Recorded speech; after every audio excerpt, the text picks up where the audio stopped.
Hello everyone, तो कैसे हैं?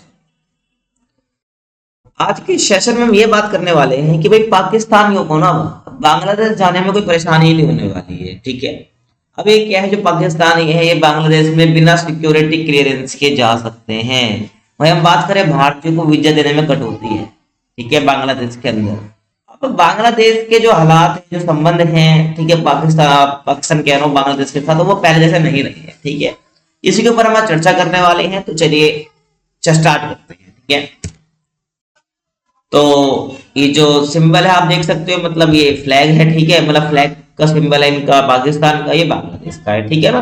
तो हम ये जो इमेज है क्या शो कर रही है, ये इमेज ये शो कर रही है दोनों के बीच में करीबी बढ़ रही है। ठीक है, पाकिस्तान और बांग्लादेश के बीच में। एक टाइम पर जब बांग्लादेश पर जो है भाई अपना ये पाकिस्तान जो आधिपत्य जमाना चाह रहा था, जब भारत ने ही इसकी मदद करी थी। आपको पता है, जब ये बांग्लादेश एक देश बना था 1971 में, तो आज कहीं ना कहीं भारत के साथ संबंध खट में खटास आते हुए पाकिस्तान के साथ करीबी बढ़ती दिख रही है। ठीक है ना। और आपने अभी फिलहाल ये भी न्यूज सुना होगा भाई कि बांग्लादेश के जो डिप्लोमेट थे वो आए हैं बांग्लादेश में। ठीक है, जो त्रिपुरा अगरतला में थे। ठीक है। अब पाकिस्तानी जो नागरिक है ना, बिना सिक्योरिटी क्लियरेंस के पाकिस्तान बांग्लादेश में एंट्री कर सकेंगे। ठीक है। आपको पता है भाई, शेख हसीना की सरकार तो गिर रखी है, तो बांग्लादेश में एक अंतरिम सरकार है, यानी कि टेम्पररी गवर्नमेंट है, अंतरिम सरकार है। तो ऐसे में पाकिस्तानी नागरिकों के लिए वीजा अप्लाई करने से पहले सिक्योरिटी क्लियरेंस की शर्त को खत्म कर दिया गया है। ठीक है, जो अंतरिम सरकार है, जो यूनिस की सरकार है, उसने खत्म कर दिया ये सब चीजें। ठीक है। और लोकल मीडिया रिपोर्ट के मुताबिक बांग्लादेश के जो गृह मंत्रालय की सिक्योरिटी सर्विसेज डिवीजन ने विदेश मंत्रालय को इस बारे में जानकारी दी है। ठीक है, जो बांग्लादेश का गृह मंत्रालय है। और पाकिस्तानी नागरिकों को साल 2019 में बांग्लादेश वीजा अप्लाई करने से पहले एसएसडी से नॉन ऑब्जेक्शन सर्टिफिकेट लेना जरूरी होता था। ठीक है। अगर हम अब की बात नहीं करें, अगर 2019 की बात करें, तो बांग्लादेशी वीजा अप्लाई करने से पहले भाई इनको क्या, पाकिस्तानी नागरिकों को एसएसडी से नॉन, यानी कि सर्विसेज डिवीजन से, ठीक है ना, सिक्योरिटी सर्विसेज डिवीजन से क्या करना पड़ता था भाई, ऑब्जेक्ट नॉन ऑब्जेक्शन सर्टिफिकेट, यानी कोई ऑब्जेक्शन सर्टिफिकेट, कोई ऑब्जेक्शन ना हो इन पाकिस्तानी नागरिकों से, इसका एक सर्टिफिकेट लेना पड़ता था। वही भारतीय नागरिकों को बांग्लादेश का वीजा देने में कटौती की जा रही है। अब की बता रहा हूँ, ठीक है। 2019 में ऐसा था, लेकिन अब इनके लिए शर्त खत्म कर दी गई। वही भारतीय नागरिकों को बांग्लादेश का वीजा देने में कटौती की जा रही है। ठीक है। और ढाका ने इसे लेकर बांग्लादेश के कोलकाता मिशन को आदेश भेजा है। ठीक है ना। देखिए, भारत समझ जाएगा भाई बांग्लादेश से रिश्ते कैसे आगे बढ़ाए। तो बांग्लादेश और भारत के रिश्तों में तलखी लगातार बढ़ती जा रही है, मतलब कि खटास बढ़ती जा रही है। और बांग्लादेश के जो फॉरेन एडवाइजर है, ठीक है, तौहीद हुसैन ने भी इस बदलाव को स्वीकार किया है कि भाई अब क्या लगातार रिश्तों में बदलाव आ रहा है। उन्होंने क्या कहा, देखिए, 5 अगस्त के बाद भारत के साथ संबंध में बदलाव आया है। किसके वर्ड है? तौहीद हुसैन के वर्ड है। ठीक है ना, फॉरेन एडवाइजर है बांग्लादेश के। और उन्होंने कहा पे बदलाव आया, ये हकीकत है। ठीक है, मेरा मानना है कि भारत ये समझ जाएगा कि बदले हुए हालात में बांग्लादेश के साथ रिश्ते को कैसे आगे बढ़ाया जाए। ठीक है। और मोहम्मद यूनिस की जो सरकार है, लगातार पाकिस्तान के साथ रिश्ते सुधारने की कोशिश कर रही है। ठीक है, जो भी अंतरिम सरकार है ना, ये शेख हसीना के बाद जो आई है, लगातार पाकिस्तान के साथ रिश्ते सुधारने की कोशिश कर रही है। और पिछले महीने ही पाकिस्तान और बांग्लादेश के बीच सीधे समुद्री संपर्क की शुरुआत हुई है। ठीक है, डायरेक्ट समुद्री संपर्क की शुरुआत हुई है।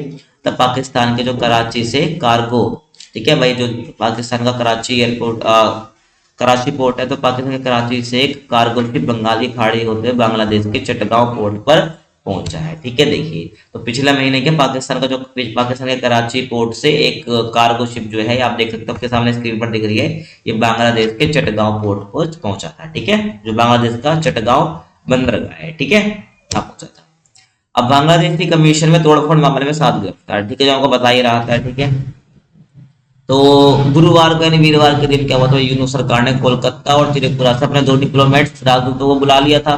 ये कार्यवाही 2 दिसंबर को अगरतला में बांग्लादेशी डिप्टी हाई कमीशन में तोड़फोड़ की घटना की वजह से हुई थी। ठीक है, जो 2 दिसंबर की बात है भाई, अगरतला में बांग्लादेश की डिप्टी हाई कमीशन में तोड़फोड़ की घटना सामने आई थी। तब ऐसे क्या भाई, यूनू सरकार ने बुला ली थी। ठीक है, अपने 2 डिप्लोमेट्स को। और दोनों देशों के बीच बड़े तनाव के बीच बांग्लादेश सरकार ने भारतीय डिप्लोमेट को तलब भी किया था। ठीक है, दोनों देशों के बीच जो बढ़ते तनाव के बीच बांग्लादेश सरकार ने भारतीय डिप्लोमेट को तलब भी किया था। और त्रिपुरा पुलिस ने स्वयं संज्ञान लेते हुए मामला दर्ज किया। जो हुआ ना तोड़फोड़, इसका मामला दर्ज करा त्रिपुरा पुलिस ने। और बांग्लादेश मिशन में तोड़फोड़ की घटना में शामिल जो है 7 लोगों को गिरफ्तार करा, यानी जिस तोड़फोड़ में शामिल थे उनको 7 लोगों को गिरफ्तार भी किया गया है। ठीक है, त्रिपुरा के अगरतला में लगभग 50 लोगों ने बांग्लादेश डिप्टी हाई कमीशन में घुसपैठ की थी। ध्यान रखना। ठीक है, कितने?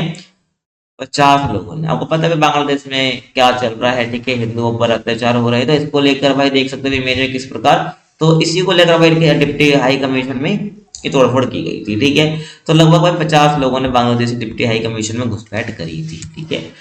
तो यहाँ पर ये वीडियो समाप्त होती है।